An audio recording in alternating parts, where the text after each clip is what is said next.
Pernah. Pernah kan. Sekarang ni Transformer series berapa? Ada tu cerita lain ni Transformer. Transformer ni pun sebenarnya tak silap saya ada dalam topik tingkatan 3. Seingat saya lah ada dalam topik tingkatan 3. Transformer ni adalah satu alat satu alat yang menukarkan ataupun suatu alat untuk meningkatkan atau merendahkan voltan output. Okay, fungsi transformer ni untuk meningkatkan atau menurunkan voltan output. Voltan output ni apa? Voltan yang nak dikeluarkan lah. Itu fungsi transformer. Okay. Mungkin awak masih ingat semasa tingkatan 3. Tingkatan 3 tu awak masih ingat. Di mana tenaga elektrik yang dihasilkan di empangan-empangan contohnya melalui contoh kat Malaysia kebanyakan guna apa? Hydroelektrik. So macam mana hydro tadi dia tenaga keupayaan yang dihasilkan dalam empangan, kalau masih ingat ada empangan, contoh saya lukis kat sini. Ini empangan, air banyak. So air ni dia akan lalu dekat turbin kan. Air akan lalu dekat turbin. Sebenarnya kat sini apa yang wujud? Kat sini wujudnya tekanan dalam cecair lah. Semakin dalam, semakin tinggilah tekanan dalam cecair tu. Okay. Tekanan dalam cair dia akan mengalir. So kat sini maksudnya dia akan menghasilkan satu tenaga keupayaan yang tinggi lah juga. Tenaga keupayaan tadi dia tukar juga kepada tenaga kinetik. Tenaga kinetik apa? Dia nak menggerakkan turbin. Ni turbin. Turbin bergerak, tukar kepada tenaga kinetik lah. Tenaga kinetik yang tinggi bergerak, berpusing. Putaran turbin tu, dia berkait dengan aruhan elektromagnet. Berlaku putaran ataupun apa yang kita belajar dalam aruhan magnet, berlaku gerakan relatif. Berlaku gerakan relatif. Maka akan terhasil DGE teraruh. DGE teraruh yang tukar kepada arus tu. Sampai kat kita ni sebenarnya adalah hasil daripada penjanaan. Ni kawasan penjana. Okay, mungkin negara-negara lain menggunakan angin. Angin kan, kipas tu. Kincir angin berputar. Masa kincir angin berputar, dia menyebabkan turbin juga berputar. Okey, setengah negara pula dia menggunakan tenaga nuklear. Macam mana tenaga nuklear tu berfungsi? Sebenarnya tenaga nuklear tu dia tukarkan dalam bentuk haba. Haba tu menghasilkan steam. Steam tu yang memutarkan turbin. Prinsipnya nak menghasilkan tenaga elektrik adalah dengan cara turbin berputar. Okey, tu konsep-konsepnya lah. Melainkan menggunakan tenaga suria. Tenaga solar tak ada lah kita nak kena pusingkan turbin, tak ada. Itu terus dapat tenaga cahaya terus tukar kepada tenaga elektrik. Okay, transformer ni kalau kat sini contohnya dia akan hasilkan tenaga kan. Kalau ingat lagi lah Rajah masa dekat Form 3 tu ada banyak daripada sini naik lepas tu ada apa masa Form 3 tu rasa banyak juga belajar masa Form 3 tu Kalau saya tak Kilang ya cikgu? Dia ada gambar kawasan kilang tak cikgu? Ada gambar kawasan kilang, gambar kawasan rumah semua tu. Tu merah tunjuk apa tu? Merah tunjuk empangan. Macam mana empangan tu menghasilkan. Buku Form 3 ke tu? Ada adik Form 3 ke? Ke buku awak? Buku adik. Buku adik. Okey. Boleh rujuk semula buku Form 3 tu. Dapatkan idea awal lah berkaitan dengan transformer dan juga yang berkaitan dengan aruhan elektromagnet. Dan juga awak sebenarnya boleh buka semula buku tingkatan 2. Elektromagnet awak belajar semasa tingkatan 2. Tingkatan 2 awak belajar elektrik, awak belajar elektromagnet dalam sains. Okay, walaupun untuk SPM dia akan ditanya adalah silibus-silibus yang berkaitan dengan tingkatan 4 dengan tingkatan 5 sahaja. Tapi tidak salah sebab mungkin dalam soalan kebat ni benda, kalau keluar soalan kebat ni tak semestinya soalan yang susah ya. Untuk pengetahuan awak, soalan kebat ni lebih kepada benda yang diaplikasikan dalam kehidupan kita. Benda tu mungkin tak ada dalam silibus tapi kita selalu lakukan benda tu. Itu akan jadi sebahagian daripada soalan kebat. Anda berfikir berdasarkan kepada kehidupan harian kita. Jangan anggap soalan kebat ni susah. Syafika, soalan kebat ada yang senang, ada yang sederhana, ada yang susah.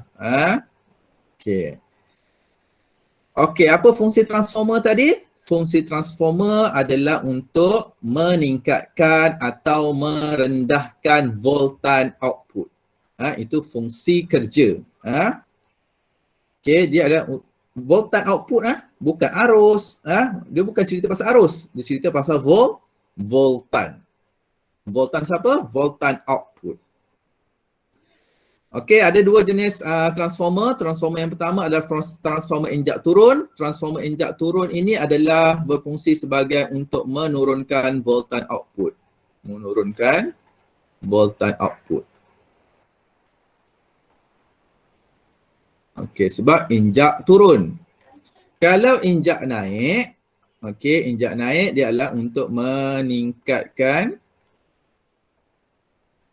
voltan output. Okey, itu fungsi dia lah. Okey, kenapa dalam pengecas telefon bimbit kita gunakan injak turun? Untuk pengetahuan awak, setiap rumah kita TMB membekalkan sebanyak 240 volt. Ini standard. Standard voltan yang dibekalkan adalah 240 volt. Ini adalah voltan input. Okey. Kalau awak tengok awak punya pengecas telefon bimbit, ada yang 5 volt, ada yang 12 volt. Okey. Maksudnya apa? Nak turun daripada 240 volt yang dibekalkan, nak gunakan dalam phone hanya 12 volt. Maksudnya awak kena turunkan nilai voltan tersebut. Nak turunkan nilai voltan, kena gunakan transformer injak turun. Okey. Injak naik, transformer injak naik, fungsinya adalah untuk meningkatkan voltan. Mungkin dalam ketuhar gelombang mikro tu dia perlukan sehingga 450 volt. Yang dibekalkan kepada secara domestik ke rumah-rumah hanya 240 volt. Jadi macam mana nak dapatkan 450 volt tu? Jadi kena tingkatkan voltan output dia. So nak guna apa? Guna transformer injak naik. Okay, prinsip kerja transformer ringkas. Transformer injak turun dan transformer injak naik yang digunakan dalam peralatan elektrik. Okay, prinsip kerja asasnya sebenarnya dia ada gabungan dengan apa yang kita telah pelajari pada minggu lepas dan juga awal minggu ini. Iaitu arus keelektromagnetan ataupun daya, kesan daya itu, dan juga aruhan elektromagnet. Dia ada dua prinsip kerja yang terlibat. Susah nak cari ayat yang sesuai. Itu sebab tu tersekat-sekat tu. Okey. Awak masih ingat dia punya simbol? Simbol transformer? Ingat ke tak? Sebenarnya dia bincang masa Form 3 ni. Sebab dalam silibus awak tak ada simbol-simbol ni. Yang V tu cikgu Yang V ke apa cikgu? Yang D? Yang VSVP tu ke cikgu? Oh, itu rumus. Ni simbol transformer. Ini simbol transformer lah. Transformer dia ada dua dua bahagian. Satu bahagian input, satu lagi bahagian output. Okey, ini pandangan secara 3D. Saya lukis secara 1D je lah ya. Tulisan saya kan memang cantik sini kan.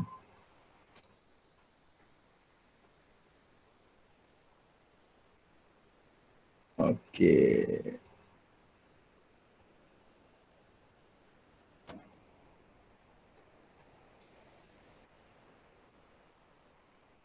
Oops, padam lah kat situ.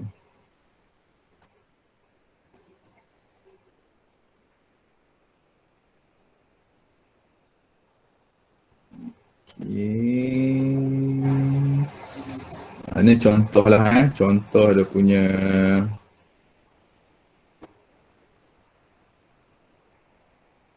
Okey, ni kawasan input, ni output.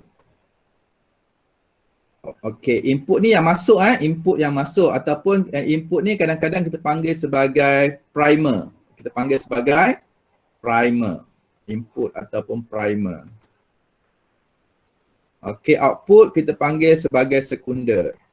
Sekunder atau secondary. Sebabkan orang bahasa Melayu sekunder lah. Primer, input, output, sekunder. Okey, transformer ni mesti guna input dia mesti arus ulang-alik sahaja. Ulang-alik sahaja. Okey, input mesti arus ulang-alik sahaja. Tak boleh kita gunakan arus terus. Tak boleh kita guna bateri. Sekering ke tak boleh sebagai input. Kenapa tak boleh? Ya, tulis. Kenapa tak boleh? Kalau saya tak sebut nanti, awak tanya kenapa tak boleh? Okey, dekat input mesti ada bekalan kuasa. Bekalan kuasanya mesti arus ulang-alik. Sini bekalan kuasa. Bekalan kuasa. Ya, bekalan kuasa yang dalam rajah awak ni dia ada tulis bekalan kuasa. Bekalan kuasa ni simbol ni adalah arus ulang-alik. Okey, seperti mana yang awak tahu arus ulang-alik ni magnitude dia berubah-ubah. Okay, magnitude arus ulang-alik, magnitude-nya berubah-ubah. Kalau arus terus, magnitude dia sama. Arah dia sama, itu kalau arus terus. Kalau arus ulang-alik, magnitude berubah-ubah, kemudian magnitude-nya pun boleh berubah-ubah. Apa kelebihan dia? Apa kelebihan dia? Okey. Okey, kat sekunder ni kita boleh tambah letakkan voltmeter boleh, kita letakkan galvanometer boleh, kita sambungkan dengan osiloskop boleh. Osiloskop? Apa tu osiloskop? Apa? Mungkin bab yang kelima nanti kita akan jumpa apakah osiloskop. Okey, tak apa tu beberapa istilah yang akan jumpa nantilah. Okey, so dekat primer, tengok kita kenal. Okey, ada dua bahagian Dekat transformer ni ada dua bahagian, satu primer, satu sekunder. Oh, Isa masuk, dia dah left. Kenapa? Okey, dekat primer kita ada satu gelung. Gegelung tu kita panggil sebagai gegelung primer. Okey, dekat sekunder pun ada gegelung. Gegelungnya pun kita panggil sebagai gegelung sekunder. Yang petak ni apa? Yang petak ni kita panggil sebagai teras besi. Okey, teras besi. Teras besi ni nama spesifiknya adalah teras besi lembut. Teras besi lembut. Berlamina. Apa pula cikgu berlamina? Tengok ni berlamina. Dia berlapis-lapis. Kenapa mesti teras besi lembut berlamina? Kenapa? Okey, nanti ada jawapannya kalau sempat dibincangkan pada hari ini. Banyak sangat soalan. Kenapa itu? Kenapa ni cikgu ni? Tak keluar lagi jawapan dia. Berfikir dulu. Baik. Sekarang kita tengok kepada prinsip kerja. Kita tengok kepada prinsip kerja dekat sini lah. Okey, dia mesti bermula dengan gegelung primer. Mesti bermula pada primer. Okey, dekat primer apa yang berlaku, arus akan mengalir, betul tak? Arus akan mengalir. Contoh kat sini lah, ni arus mengalir. Tengok lukisan saya yang saya lukis ya. Arus mengalir. Okey, so dekat gelung ni awak akan dapat dia arus tu mengalir. Kemudian nak tentukan ke mana medan magnet dia, awak gunakan petua genggaman tangan kanan. Okey, petua genggaman kanan dalam kes ni macam mana? Empat jari awak, empat jari, empat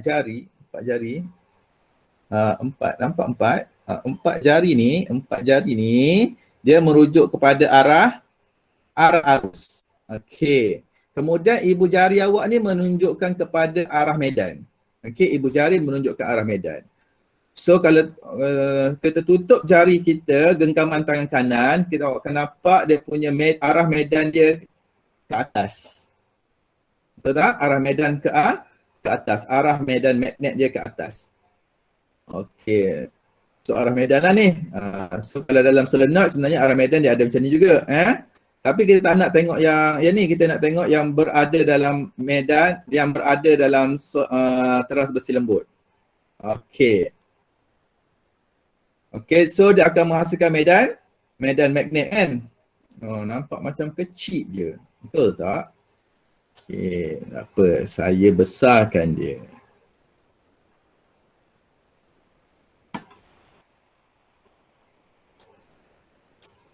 Besar tak? Besar tak? Besar lagi, boleh besar lagi? Tak boleh besar lah. Oh, tapi tak boleh tulis pula. Okey, semula.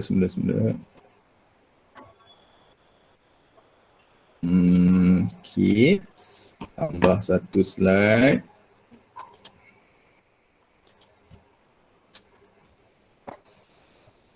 Boleh tak Meh? Okey tak Meh? Saya lukis muka lah. Cikgu. Ya. Transformer ni dia letak dekat mana? Contoh kalau dia dekat mana? Dia dekat mana? Contoh kalau apa? Plug dalam adapter lah. Dalam adapter dalam plug tu. Contohnya ni. Dalam ni lah contoh saya ada ni. Ni dekat dalam ni lah. Dekat dalam ni. Kalau charger komputer tu dekat adapter dia tu. Bukan dekat adapter dia. Ni adapter lah caranya ni adapter dia ni. Ni kalau kepala charger Ada tu dia ada yang ada yang setengah tu dia ada dalam phone ni, ada dalam phone. Sistem dah tengoklah. Biasa ada kot dalam ni. Lita saya tak pernah buka lagi phone tu macam mana kan. Cikgu, dia bukan dalam DB ke? Ya? Bukan dalam DB. Transformer. DB lain. Dalam DB lain. Dia setiap alatan elektrik tu dia ada dia punya transformer tersendiri. Okey. Transformer saya tadi rasa macam semakin besar je kat sini. Tak apalah. Okey, saya lukis. Tak apalah, semua merah lah garisan dulu sekarang.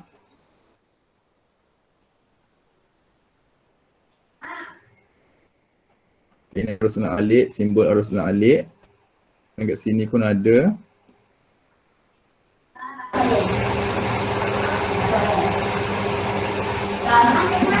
Ini galvanometer lah kita letak contohnya. Okey, sekarang ni kita buat yang tadi, yang pertama tadi arus mengalir kat sini. So dapat medan, arah medan dia naik ke atas lah. Ni arah medan Okey, seperti mana saya cakap tadi, arus ulang alik arus ulang alik magnitudnya berubah-ubah, betul tak? So bila berubah-ubah maksudnya bilangan magnet ni, bilangan medan magnet ataupun kekuatan medan magnet tu dia akan berubah.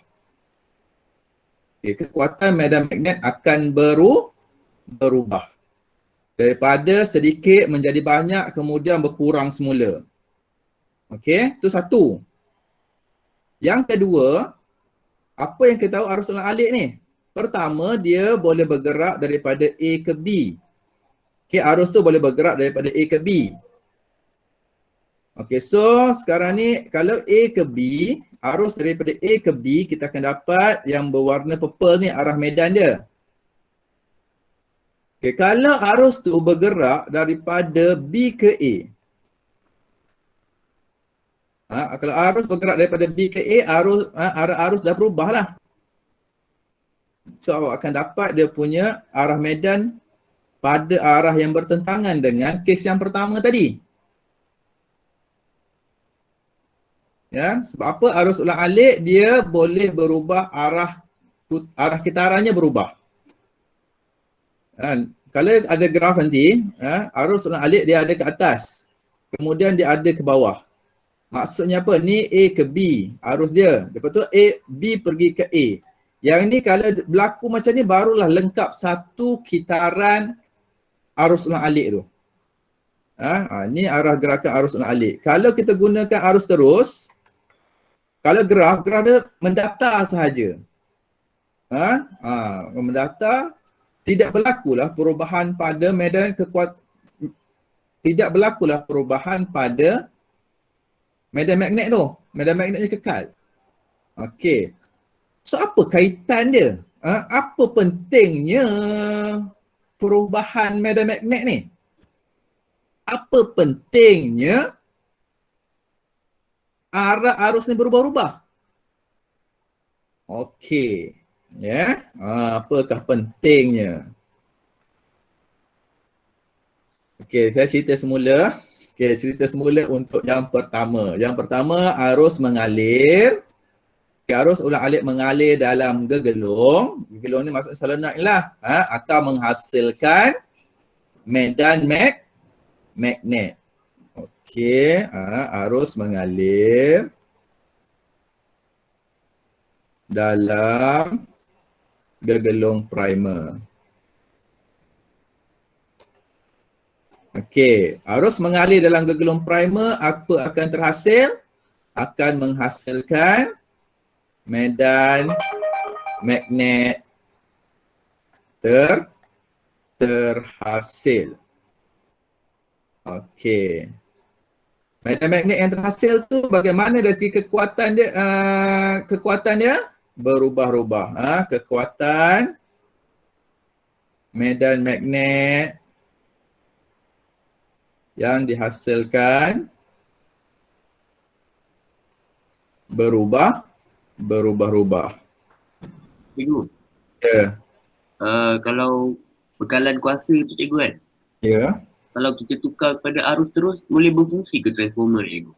Nantilah. Saya dah cakap tadi kan, arus transformer hanya boleh berfungsi jika kita menggunakan arus ulang-alik. Arus terus dia tidak berfungsi. Ayat saya tadi. Baik. Kalau guna bateri ke, guna sel kering ke, transformer tidak akan berfungsi. Okey. Baik cikgu.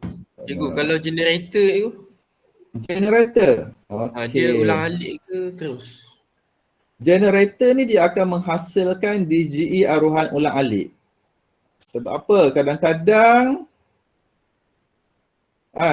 dia boleh macam ni lah, dia boleh menghasilkan arus terus, dia boleh menghasilkan arus ulang-alik. Sebab tu awak kena study dulu tugasan yang saya minta awak buat tadi. Okay? Dia boleh menghasilkan arus terus jika menggunakan commutator dan juga gelang gelincir. Gelang gelincir pula. Commutator dan juga carbon brush. Tapi kalau dia menggunakan gelang gelincir, slip ring, dia akan menghasilkan arus ulang-alik. Okey, sebab tu tadi dalam tugasan yang saya berikan, saya minta awak melihat perbezaan antara penjana arus terus dan juga penjana arus ulang-alik. Boleh ni? Ya? Okey. Cikgu macam mana pula nanti daripada arus ulang-alik nak tukar kepada arus terus? Okey, jangan risau. Apa yang dapat kat kita adalah bekalan arus ulang alik. Yang masuk dalam awak punya device adalah arus terus. Bagaimana nak convert? Kita akan bincang dalam bab yang kelima. Okay, jadi stay tune. Jangan skip kelas je.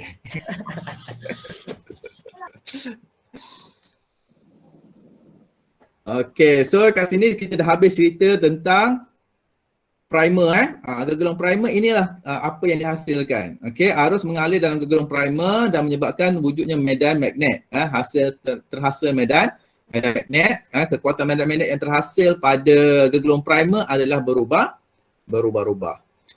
So, apa yang berlaku kepada gegelung sekunder? Okey, dekat sini ada medan magnet masuk, betul? Ingat tak aruhan elektromagnet? Kat sini kita pergi kepada aruhan elektromagnet. Kita anggap apa? Masa medan magnet ni masuk dalam gegelung sekunder ni, gegelung sekunder. Okey, kita anggap utara, kalau ada magnet tu, maksudnya utara masuk ke dalam solenoid. Okey. Boleh? Contoh kan, utara masuk dalam solenoid. Akan berlaku apa? Pemotongan flux. Berlaku. Okey. Dekat yang seterusnya tu dia menceritakan berlaku pemotongan. Berlaku perubahan flux.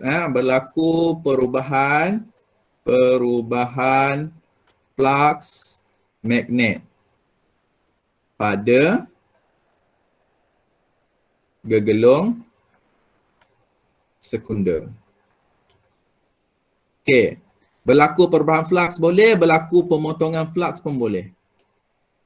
Berlaku pemotongan flux magnet pada gegelung sekunder. Jadi apabila berlaku pemotongan flux magnet pada gegelung sekunder, apa yang kita belajar? Akan terhasil apa? Yang keempat, DGE aruhan dihasilkan. Okey, inilah penerangan berkaitan dengan bagaimana prinsip kerja transformer itu berlaku, dihasilkan. Dia ada dua bahagian, satu di bahagian primary, satu bahagian sekunder. Bahagian primer ni dia menceritakan tentang keelektromagnetan. Kenapa? Sebab apa keelektromagnetan? Arus mengalir dalam satu konduktor, dia akan menghasilkan medan magnet. Itu keelektromagnetan. Okay, pada gegelung sekunder dia bincangkan berkaitan dengan aruhan elektromagnet. Kenapa bincang tentang elektromagnet? Sebab apabila ada perubahan flux, berlaku pemotongan flux magnet akan menghasilkan DGE aruhan. Okey. DGE aruhan yang terhasil kat sini juga adalah ulang alik. Kenapa ulang alik? Sebab kita tengoklah mula medan magnet daripada atas. Kemudian apabila berlaku perubahan pada arah bekalan kuasa, arah medan juga berubah. Jadi berlaku perubahan flux lah. Berlaku perubahan kutub. Kalau berlaku perubahan kutub, akan berlaku juga perubahan pada arah aliran arus tu. So akan menjadi arus ulang alik juga. Macam mana nak jadikan arus terus? Dia ada satu device lain yang perlu ditambah. Okay, bincang pada kelas yang berikutnya. Okay, boleh cerita ni. Prinsip kerja dia. Ni je prinsip kerja dia. Cikgu. Ya. Tak ada air DGE haruan tu kan. Kalau kita tukar kepada arus elektrik boleh ke tu? DGE aruhan atau nak tukar paling mudah pun arus aruhan je lah. Tapi yang paling tepat adalah DGE aruhan. Istilah yang paling tepat adalah DGE aruhan. DGE ini daya gerak elektrik. Daya gerak elektrik yang kita bincang dalam bab 3 tu. Baik. Cikgu. Okay, ya. Dekat transformer yang cikgu lukis tu, Okey. Garisan biru tu apa cikgu? Yang anak panah biru tu. Anak panah biru ni. Anak panah biru ni.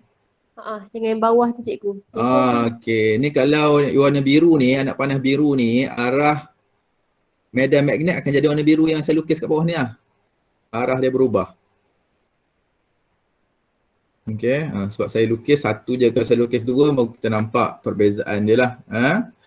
Kalau yang warna, kalau arah arus yang warna purple ni, okey, arah medan, kalau kita guna genggaman tangan kanan, arah medan kita akan dapat dia bergerak ke atas lah. Okey, kalau arah arus yang warna biru ni, kalau kita guna satu genggaman tangan kanan, kita akan dapat arah medan magnet yang warna biru ni lah gerakan dia. Dia berlaku perubahan pada arah medan magnet. Okay. Perubahan arah medan magnet ni macam ni lah. Kita masukkan magnet, kemudian kita keluarkan magnet. So dia akan berlakulah perubahan pada arah medan tu. Macam tu je lah. Cara mudah nak faham. Cikgu cara nak guna petua genggaman tangan kanan tu nak mula dengan macam ni cikgu? Nak cari apa? Okey, petua genggaman tangan kanan. Okey, petua genggaman tangan kanan. Mana saya punya ni? Okey.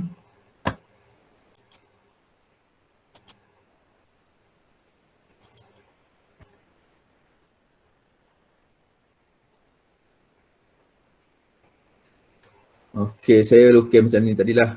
Ni ada satu iron. Okey, ni ada arus.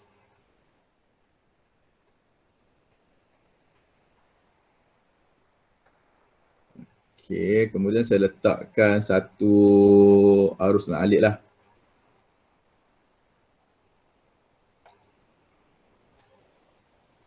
Okey, sekarang ni arus mengalir warna hitam ni, daripada A ke B. Okey, arus daripada A ke B. Okey, so kat sinilah kita lukis arah arus kita nampak. Lukis macam ni. Okey, so awak ada jari tangan kanan. Ni tangan kanan awak.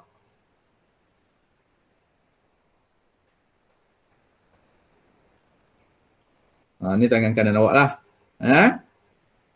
Okey, ni ibu jari. Ibu jari. Okey, ibu jari ni akan tunjuk arah medan. Okey, jari telunjuk, jari hantu, jari manis, jari kelingking. Semua jari ni awak kena ikut, semua ni ikut arah arus.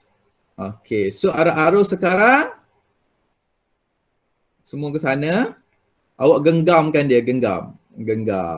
Tutup tangan. So awak akan nampak atas adalah utara. Okey. Kalau kes yang lain,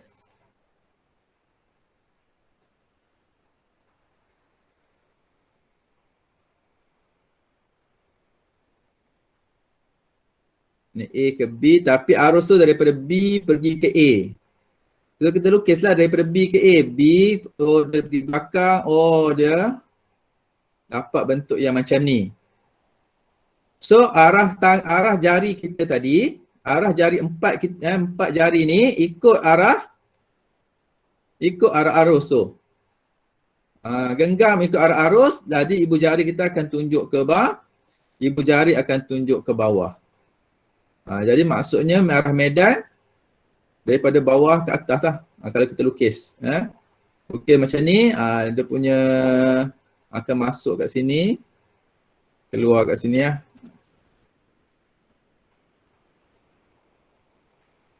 Okay, kalau yang ni, yang atas tadi, yang atas kita dah tahu dia bergerak macam ni. Ni anak panah dia. Ni arah medan.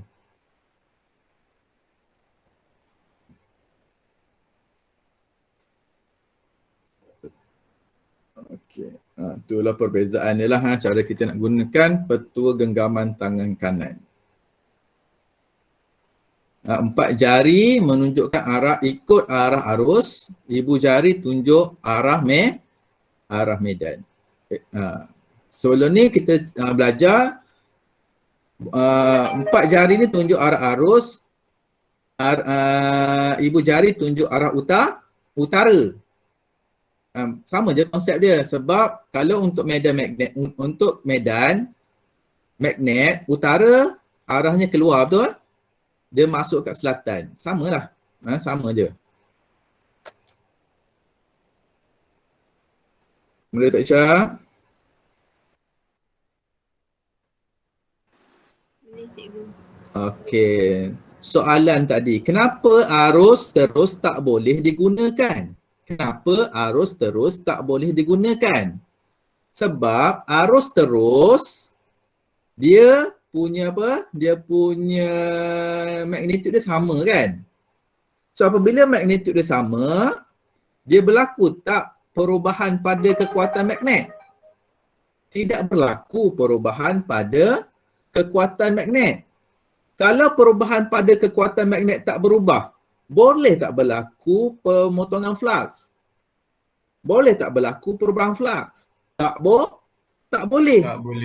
Jadi apabila pemotongan flux atau perubahan flux tidak berlaku, maka tidak akan terhasil DGE aruhan tu. Okey, sebab itu arus terus tidak boleh digunakan. Okey, boleh Isa? Ada Isa kat situ. Okey. So, soalan yang pertama tadi, kenapa arus aruhan tidak boleh digunakan? Saya telah berikan jawapan. Semua ada awak alert ataupun tidak sahajalah. Iman Khadijah, okey. Ini tadi apa yang kita bincang, kat letak primer. Okey, bekalan kuasa arus ulang-alik menghasilkan arus ulang-alik dalam primer. So, arus ulang-alik menghasilkan medan magnet berubah-rubah. Dari segi magnitude dan arah. Okey, so apa berlaku lepas tu? Flux magnet daripada gegelung primer dipaut kepada gegelung sekunder melalui teras besi lembut. Kenapa kita guna teras besi lembut? Apakah sifat teras besi lembut ni? Catatkan. Tak ada dalam buku awak. Teras besi lembut ni sifat dia mudah untuk dimagnetkan. Okey. Teras besi lembut sifat dia mudah untuk dimagnetkan dan mudah untuk dinyah magnet. Maksudnya apa? Kalau ada arus mengalir, dia terus boleh menjadi magnet. Kalau kita tutup arus, sifat magnet tadi dia terus hilang. Itu kelebihan teras besi lembut. Okay. Teras besi lembut ni macam mana cikgu? Besi tu lembut ke? Tak ada lah. Besi tetap besi. Besi lembut ni dia lebih kepada pure lah. Besi asli lah. Pure asli kan. Macam tu lah. Yang ada dia saja. Ferrum je. Cikgu. Ya. Sebenarnya kalau contoh kita alihkan arus elektrik dekat teras besi lembut ni, lepas tu kita mati kan, kalau kita pegang tak ada kena elektrik tu cikgu. Oh, bukan tak kena elektrik. Saya rasa benda ni ada dalam form 2. Okey, awak dekat rumah awak ada bateri tak? Benda ni boleh buat Awak ada bateri kat rumah? Kalau ada bateri, awak ada bateri tak kisahlah saiz apa pun. Bateri, kemudian awak ada tak wayar-wayar yang tak guna? Wayar air kuprum tu, penebat semua tu ada tak? Awak cari nanti kan. Ada pula yang tak guna. Awak sambung dengan wayar kat sini. Lepas tu awak lilit dengan, ada paku tak, cari paku kat rumah? Paku. Awak lilit, banyak sikit lah lilit tu, lilit banyak-banyak. Sambung kat sini. Okey, lepas tu awak carilah pin yang kecil lah. Pin yang kecil ke, ada sebut-sebut besi ke, awak letak kat bawah ni. So awak akan tengok nanti, awak akan tengok nanti besi-besi tu boleh tertarik kepada paku ni. Sebab apa? Paku ni dah jadi magnet. Kenapa dia boleh jadi magnet? Sebab kan semasa ada arus yang dibekalkan ni daripada bateri pergi dekat wayar ni, arus mengalir dekat wayar, dekat konduktor tu nanti dia akan menghasilkan satu medan magnet. Medan magnet tu ditumpukan pada paku ni. Jadi paku ni akan bersifat sebagai magnet sementara. Okay, paku tu akan jadi magnet sementara. Okay, kemudian awak cabut wayar ni. Awak tak sambungkan dengan bateri. Nanti awak akan dapati bahawa pin tu dia terjatuh ataupun terlepas daripada paku. Kenapa? Sebab paku tu tadi dah tak jadi magnet. Sebab paku tadi kita panggilnya sebagai magnet sementara. Elektromagnet lah. Elektromagnet tu magnet sementara. Awak pegang paku ni tak ada masalah pun. Sebab just kita rasa magnet lah. Kalau lama-lama dia akan rasa panas sikit lah. Tu je. Okay, serkat letar sekunder apa berlaku? Medan magnet berubah-ubah akan mengaruh voltan ulang-alik merentasi gegulung sekunder. Okey, yang ni cara kita nak menentukan voltan sekunder. Berapakah nilai voltan sekunder yang dihasilkan? Okey, so kita nak tahu injak turun ataupun injak naik, dia bergantung kepada apa? Bergantung kepada bilangan lilitan lah. Bergantung kepada bilangan lilitan. Okey, ini simbol untuk transformer tadi. Okey. Macam mana kita nak tahu injak turun ataupun injak naik Okey, macam ni je. Kalau kita tengok sini, biasa yang sebelah kiri adalah input ataupun primer. Yang sebelah kanan adalah sekunder. Okey. Bilangan lilitan kita wakilkan dengan NP. NP ni maksudnya bilangan lilitan dekat primer. Kalau NS maksudnya bilangan lilitan pada sekunder. Okay. Jika bilangan lilitan pada primer lebih besar daripada bilangan lilitan pada sekunder, yang ini adalah merujuk kepada transformer injak turun.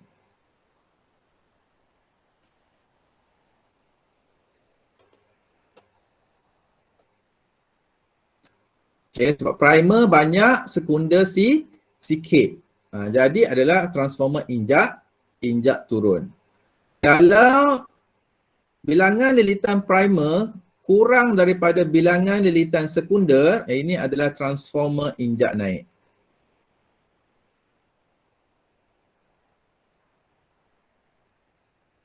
Okay, ini apa yang dah belajar semasa tingkatan 3. Tu sebab tu kena tengok semula. Okay, transformer injak turun dan transformer injak naik. Transformer injak turun digunakan untuk apa? Untuk merendahkan voltan output. Kalau transformer injak naik adalah untuk meningkatkan voltan output. Okay, so tengok kat sini lah bilangan lilitan. So kat sini ada VP, VP adalah voltan primer. VS adalah untuk voltan sekunder. Okey, jadi kalau kita nak kira dia punya apa? Nak kira dia punya voltan sekunder, kita gunakan rumus tadilah, apa? VP per VS sama dengan NP per NS. Kalau kat sini VP, kalau V per V maksudnya P dengan S. P dengan S. Okay, nak cari voltan sekunder, susunlah semula secara matematik. So akan dapat nilai dia. Okay, itu satu rumus baru kita jumpa. Okay, kita pergi kepada transformer unggul. Transformer unggul ni macam mana? Transformer unggul ni adalah transformer yang kita assume tidak ada. Maksudnya transformer unggul ni kita assume bahawa tenaga kuasa input sama dengan kuasa output. Kuasa yang diberikan sama dengan kuasa yang yang dihasilkan. Okay, itu transformer unggul. Kuasa input kuasa input, transformer tersebut menerima kuasa input daripada bekalan kuasa dan membekalkan kuasa output kepada peralatan elektrik. Oleh itu tenaga elektrik dipindahkan dari litar primer kepada litar sekunder. Tanpa kehilangan haba. Tanpa kehilangan tenaga. Tanpa kehilangan tenaga dalam bentuk haba. Okey, sebuah transformer yang beroperasi akan mengalami kehilangan tenaga. Walau bagaimanapun sebenarnya sebuah transformer tu yang beroperasi sebenarnya dia akan hilang tenaga. Okay, kalau yang tadi transformer unggul ni kita tahu tenaga kuasa input akan tukar kepada kuasa output. Kan? Dan kita beranggapan tiada kuasa yang hilang ataupun tiada tenaga yang hilang dalam bentuk haba. Itu kita kategorikan sebagai transformer unggul. Tapi hakikatnya transformer akan mengalami kehilangan tenaga. Okey, jadi kalau berlaku kehilangan tenaga, kuasa output akan lebih kecil berbanding dengan kuasa output. Ya, kuasa output akan lebih kecil berbanding dengan kuasa input. Kenapa? Input bagi 100. Tapi output dapat 80 je. 20 lagi hilang ke mana? 20 lagi mungkin hilang dalam bentuk haba, mungkin hilang dalam bentuk tenaga bunyi dan sebagainya. Okey? Sebab tu yang tenaga output, kuasa output ni dia berkurang. Okay, pada masa kini terdapat transformer dengan kecekapan yang tinggi iaitu sehingga 99%. Transformer unggul adalah transformer yang tidak mengalami kehilangan tenaga, iaitu kecekapannya adalah 100%. Kecekapan 100% adalah merujuk kepada transformer unggul. Dia tidak hilang tenaganya dalam bentuk haba. Okey, macam mana nak cari dia punya kecekapan transformer? Kuasa output per kuasa input. Okey, kuasa power belajar dalam bab elektrik, tenaga kuasa elektrik adalah sama dengan VI. Okey. Jadi kuasa input dekat mana? Kuasa input adalah pada primary. Kuasa pada primary adalah sama dengan voltan pada primary darabkan dengan arus pada primary. Okey. Kuasa output dekat mana? Output dekat sekunder. Kuasa pada sekunder sama dengan voltan yang dihasilkan pada gegelung sekunder darabkan dengan arus yang dihasilkan pada gegelung sekunder.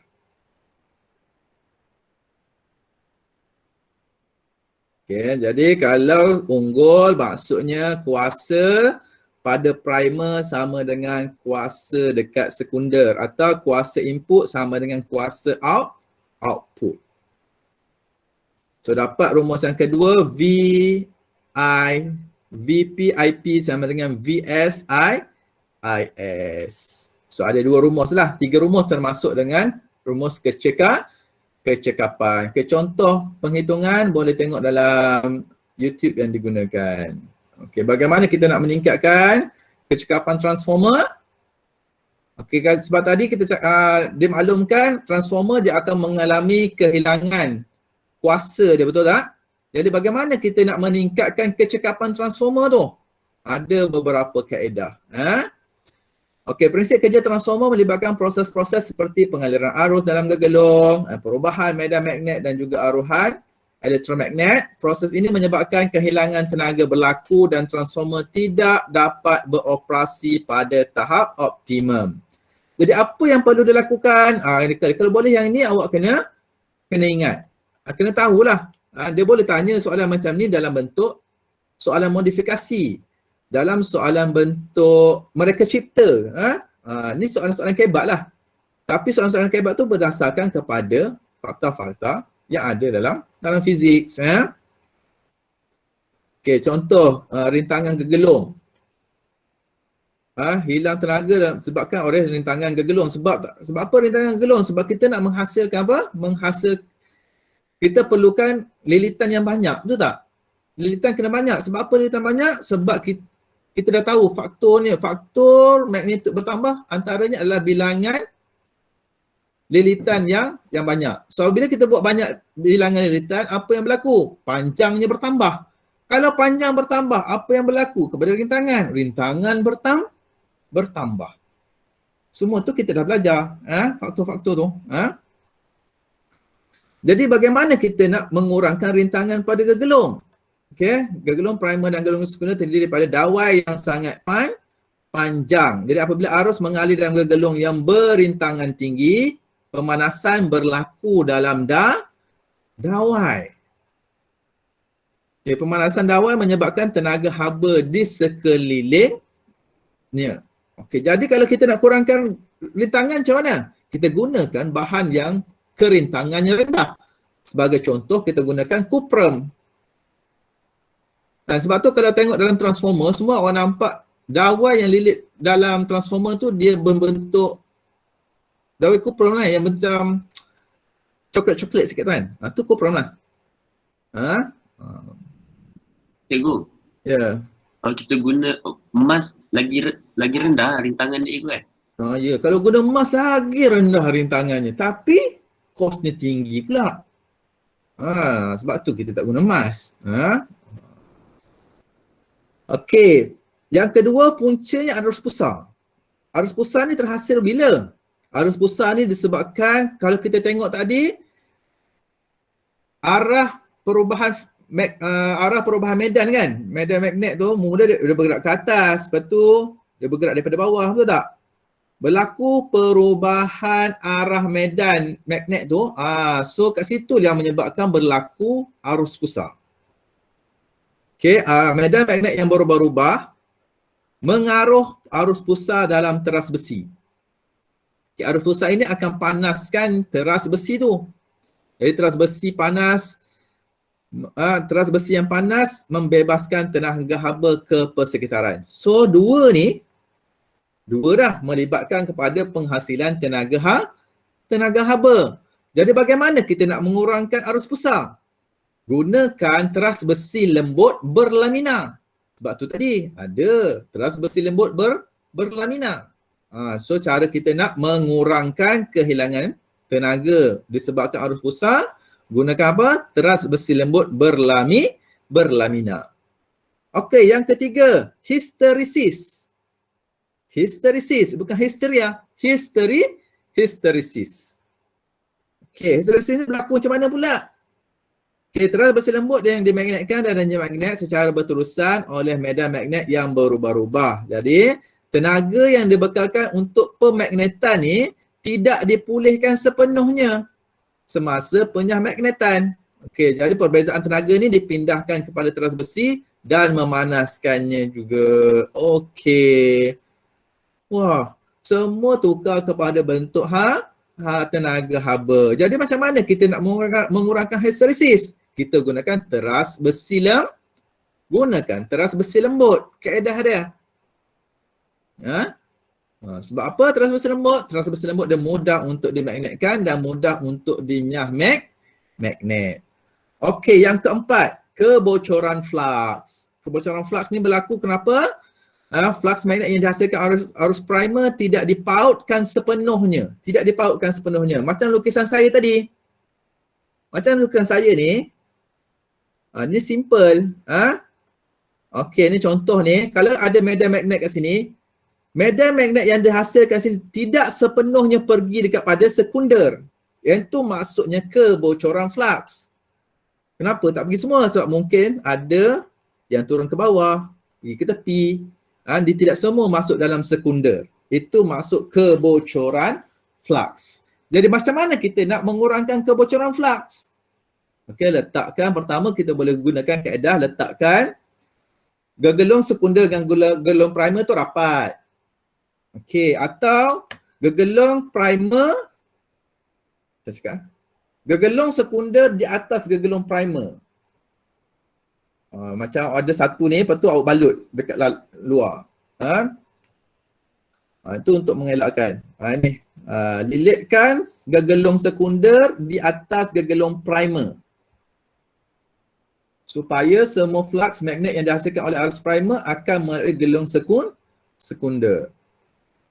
Nak kurangkan gelung kerentangan, gunakan dawai kupram yang lebih tebal. Arus pusar, gunakan teras besi lembut berlamina. Nak kurangkan hysteresis, kita gunakan teras besi lembut sebagai teras dia. Okay, itu jawapan-jawapan yang telah diberikan. Okay, so dalam operasi transformer, arus pusar merupakan satu punca kehilangan tenaga. Walau bagaimanapun arus pusar boleh membawa manfaat kepada manusia. Kenapa? Sebab medan magnet ini mengaruh arus pusar dalam dasar kuali. Yang ni dalam induction lah. Dalam induction, arus pusar tersebut memanaskan dasar kuali.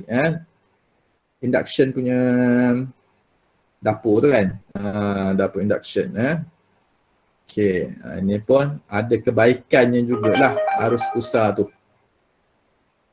Yang ni kegunaan harian dan kehidupan harian, transformer injak naik, injak turun. Okay, ini injak turun dalam induktor dan sebagainya. Pengecas, kopi, pusing kepala, injak naik. Inilah untuk ketua, defibrillator, mesin X-ray.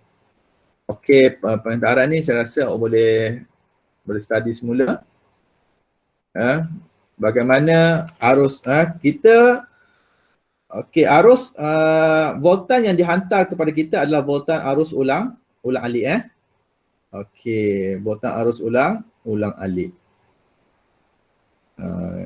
Kenapa arus ulang alik ni? Arus ulang alik ni boleh lebih stabil. Kemudian okey, saya bagi satu rumus kat sini sebelum kita akhirkan kelas kita. Power loss. Okey, sebab apa kita tahu tadi? Sebab dalam transformer, kuasanya dia akan berkurang. Kuasanya akan berkurang. Kuasanya berkurang disebabkan oleh apa? Kuasanya berkurang adalah disebabkan oleh dia bertukar kepada tenaga haba. So power loss, kita nak cari power loss adalah gunakan I kuasa 2R. Okey. Kuasa yang hilang sama dengan I kuasa 2R. R ni rintangan, I ni arus yang mengalir. Jadi kalau kita nak mengurangkan kuasa yang hilang, maka kita kena kurangkan apa? Kena kurangkan arus yang mengalir. Macam mana kita nak kurangkan arus yang mengalir? Nak kurangkan arus yang mengalir, kita kena tingkatkan voltan yang dialirkan. Sebab itu, daripada penjana kuasa hidro nak pergi kepada substation dan sebagainya, akan digunakan transformer injak naik sebab nak meningkatkan voltan dia. Nak meningkatkan voltan output sebelum dipindahkan ke stesen-stesen lain. Melalui pencawang dan sebagainya. Okay. So pada perangkat penghantaran tenaga elektrik, transformer injak naik digunakan untuk menaikkan voltan dalam kabel supaya arus dalam kabel menjadi kecil. Sebab apa kita nak kurangkan arus menjadi kecil? Nak mengurangkan kehilangan tenaga. Hal ini mengurangkan kehilangan tenaga elektrik daripada kabel kuasa. Pada perangkat pengagihan tenaga elektrik pula, transformer injak turun digunakan untuk menerangkan voltan kabel kuasa secara berperingkat sehingga nilai yang sesuai untuk penggunaan industri dan kediaman. Rasa cukup dulu sampai di sini. So boleh selesaikan tugas latihan-latihan yang ada. InsyaAllah kita akan bincang pada kelas yang berikutnya.